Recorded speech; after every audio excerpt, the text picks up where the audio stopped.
Hello everyone, welcome to Naira study. अब आप सब कैसे हैं? आई होप कि आप सभी अच्छे होंगे और अपनी स्टडी को कंटिन्यू कर रहे होंगे। फ्रेंड्स, आज जो न्यूज़ है वो आप लोगों के लिए बहुत ज़्यादा खास होने वाली है।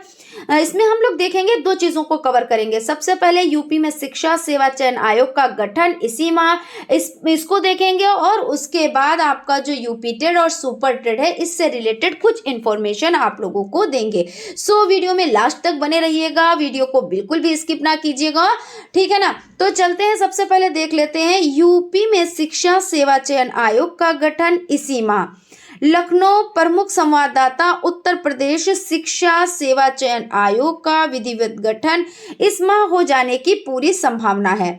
आयोग के अध्यक्ष एवं सदस्यों के चयन की प्रक्रिया शुरू हो गई है। सभी पदों के लिए उच्च शिक्षा विभाग के पास 900 से ज्यादा आवेदन आए हैं। चयन के लिए मुख्य सचिव की अध्यक्षता में गठित सर्च कमेटी की बैठक जल्द ही होने वाली है। शासन के उच्च शिक्षा विभाग ने 22 दिसंबर 2023 को आयोग के अध्यक्ष एवं सदस्य के 12 पदों पर नियुक्ति के लिए आवेदन पत्र यानी बायोडाटा सहित निर्धारित प्रारूप पर आमंत्रित किया था। अध्यक्ष पद के लिए भारतीय प्रशासनिक सेवा के प्रमुख सचिव स्तर के वर्तमान या निवर्तमान अफसर, विश्वविद्यालय के कुलपति या पूर्व कुलपति या प्रोफेसर के रूप में 10 वर्ष का अनुभव एवं 3 वर्ष का प्रशासनिक अनुभव रखने वाले शिक्षक अहर हैं, ठीक है ना। तो इसमें आप देख सकते हैं कि 100 से ज्यादा आवेदन उच्च शिक्षा विभाग के पास आए हैं।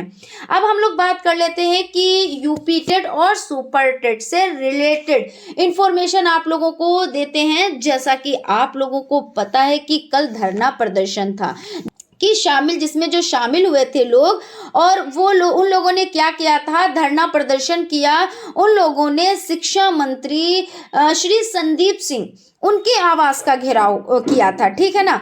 तो उस धरना प्रदर्शन में क्या हुआ था, जो हमारे शिक्षा मंत्री हैं संदीप सिंह जी, उनके आवास का घेराव हुआ और उसके आप लोगों को ये सभी चीजें हम बताते हैं, ठीक है ना। तो यहाँ पे आप लोग समझ सकते हैं कि साथ में क्या कहा गया। साथ में कहा गया कि 5 से 6 दिन में शासन प्रशासन के माध्यम से कोई ऑफिशियल नोटिस लिखित में नहीं आता है, फिर एक महाधरना घोषित करेंगे। यानी उन लोगों ने क्या कहा कि अगर कुछ ऐसा नहीं हो रहा है तो हम लोग क्या करेंगे, महाधरना करेंगे, मुख्यमंत्री आवास का घेराव करेंगे। यानी क्या करेंगे कि इस धरने से अगर कुछ नहीं होता है या हमारी मांगे पूरी नहीं होती हैं तो क्या करेंगे, जो मुख्यमंत्री का आवास है उसका घेराव करेंगे। इसमें क्या था, इसमें संख्या बहुत ही कम थी, मान के चलिए 150 यही। लेकिन क्या होता है कि जब संख्या कम होती है तो उनको कुछ और रूप दे दिया जाता है कि वो नेता बनना चाहते हैं या वो मतलब यही बोल रहे हैं या ऐसा कुछ भी, कोई भी नाम दे दिया जाता है। आप लोग तो अच्छे से जानते हैं, उन पे लाठी चार्ज भी हो जाती है, उनको भगा भी दिया जाता है, उन पे कोई एक्शन नहीं लिया जाता है। लेकिन क्या होता है, जब भीड़ होती है तो भीड़ का कोई नाम नहीं होता है, वहां पे चीजें कुछ अलग होती हैं।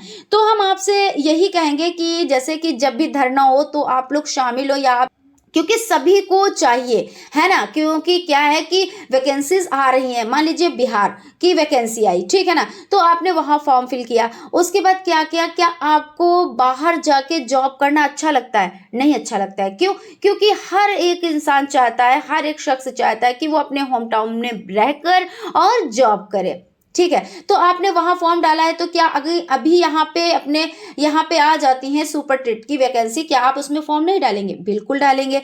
तो इसके लिए देखिए प्रक्रियाएं तो करनी ही रहेंगी। जिन लोगों ने धरना किया तो उन लोगों का ये है कि बहुत ही कम संख्या में वो लोग वहां पे मौजूद थे।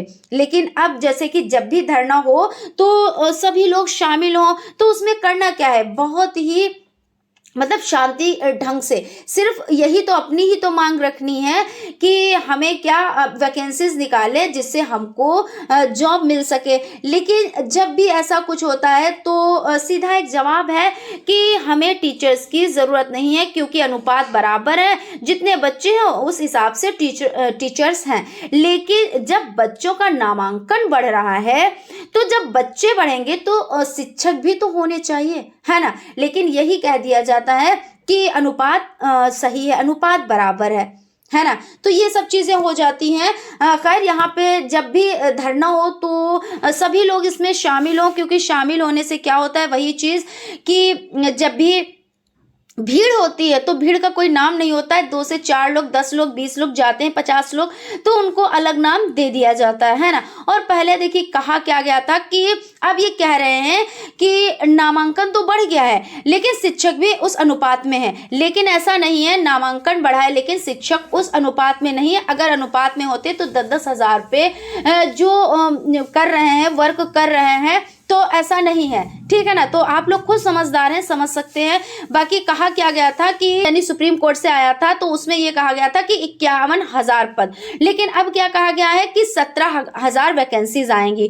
तो ये सब चीजें हो जाती हैं। तो उसके बाद क्या उन लोगों ने कहा कि 4 से 5 दिन का मौका दिया गया है, और अगर उसके बाद कुछ नहीं होता है तो मुख्यमंत्री आवास का घेराव किया जाएगा। लेकिन ये कब हो पाएगा, क्योंकि अभी तो जितने भी लोग हैं यानी जो स्टूडेंट्स हैं, स्टूडेंट्स ही अभी कहेंगे क्योंकि उनको भी जॉब नहीं मिली, तो यानी वो यूपी पुलिस जो उसकी तैयारी चल रही है बहुत जोर शोर से, तो उसके बाद ही कुछ हो पाएगा। लेकिन कहने का मतलब ये है कि जब भी इस तरह का कुछ होता है तो शांतिपूर्वक आप जाएं, अपनी बात को रखें। थोड़ी सी जब भीड़ होगी तो उसका दबदबा अलग पड़ता है, उसका एक जो हो जाता है, उसका देखने का नजरिया अलग हो जाता है कि इतनी भीड़ आई हुई है, इतनी भीड़ में इतने लोग परेशान है ना। और उसको नाम भी अलग नहीं दिया जाता है कि ये 10 जन आए हैं तो 10 जन में क्या होता है, एक नेता बनना चाहता है या 10 नेता बनना चाहते हैं, तो इस तरह का नाम नहीं दिया जाएगा, ठीक है ना। और रहा यूपी टेट का सवाल, तो यूपी टेट नए शिक्षा सेवा चयन आयोग के बाद यूपी टेट हो जाएगा, ये तो होना ही होना है ना।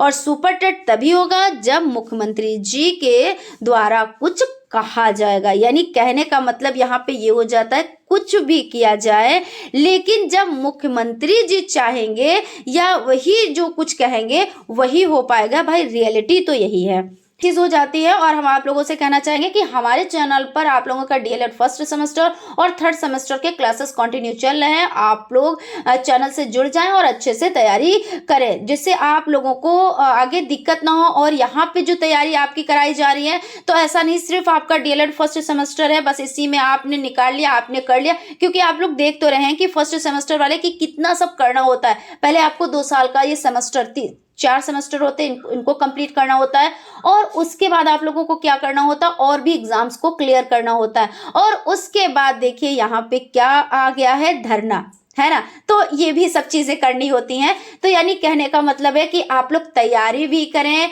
अच्छे से, अपने सेमेस्टर की तैयारी भी करें, और भी आप आगे की जैसे सीटेट का आपका एग्जाम हो गया इसकी भी तैयारी करते रहे। सो आप लोग चैनल से जुड़ जाएं। और अगर हमारे चैनल पर नए हैं और अगर आप लोगों को हमारी क्लासेस अच्छी लगे और हमारी न्यूज़ आप लोगों को या हम जो अपडेट देते हैं वो अच्छी लगे, तो एक लाइक भी ज़रूर कीजिएगा।